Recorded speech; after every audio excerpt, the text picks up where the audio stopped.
Luna from Florida. Thank you, Chairman. Mr. Goffman, thank you for coming in today. Just out of curiosity, have you ever owned a business? Sorry? Have you ever owned a business? I have not. How long have you been in this position? My current position? Yes, or at the EPA? 2.5 years in this position. Okay, and what did you do previously? I worked at Harvard Law School. What did you do there?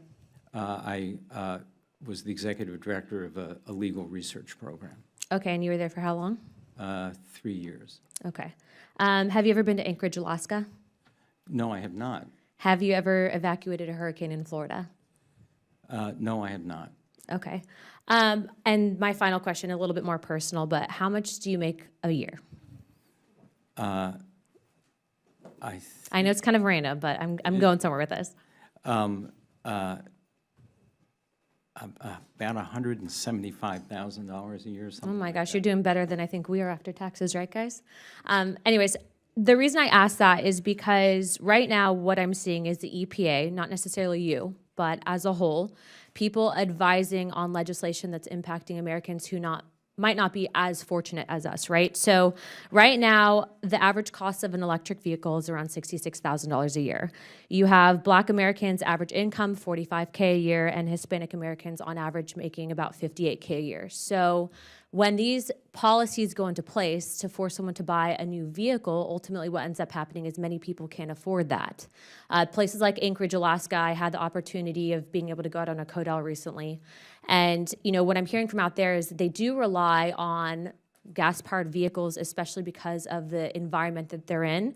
And in an event like in Florida, when you've had to evac, we can't necessarily rely on electric vehicles because of the fact that, one, Florida's a very big state, and also to the fact that there's not enough charging stations, nor is there the infrastructure in place to, I think, provide the support needed for an entirely electric grid, not to mention that there's a national security issue that goes hand in hand with that because of the fact that if the electric grid is hacked, ultimately what ends up happening is it can shut down our entire country, and that's something that I'm sure that you would even agree is a bad thing, correct? Yes. Okay. So my question for you is, what is the EPA doing to actually talk to normal people, people not in Washington, people not at Harvard, people not in Congress, to ensure that they're being taken care of? Because these policies, this legislation, not only is it going to impact jobs, not only will it really attack the economy, but it's going to hurt Americans. So are you guys doing any outreach to actual normal people to see if they agree with any of this legislation? Thank you for that question. Engaging with everybody, if you will, is an absolute priority whenever we undertake rulemakings like this. We talk to industry, we talk to our co-regulators in states, and we definitely arrange to meet with people in communities across the country on a number of our rules.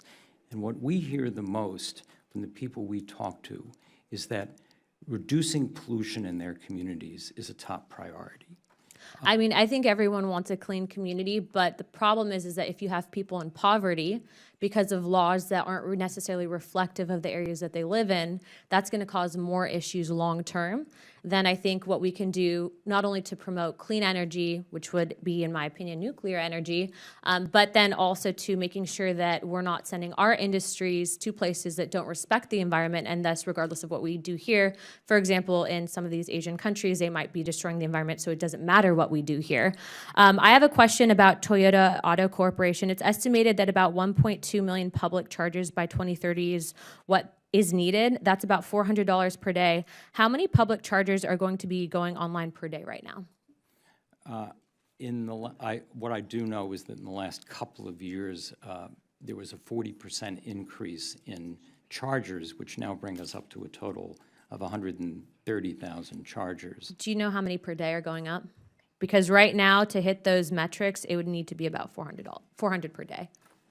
I don't know how many are going up, but I do know that Congress passed two significant pieces of legislation that will boost deployment of chargers. And Okay, the my final- private sector is making significant investments as well. Okay, my final statement, because I'm short on time, is like, look, I know you're in a very important position, but I just hope that you're taking into account people that might not necessarily have the resources when you guys are making these decisions, because it's going to impact a lot of people and it's going to hurt Americans. Understood. Chair now recognizes Mr. Krishnamurthy from Illinois.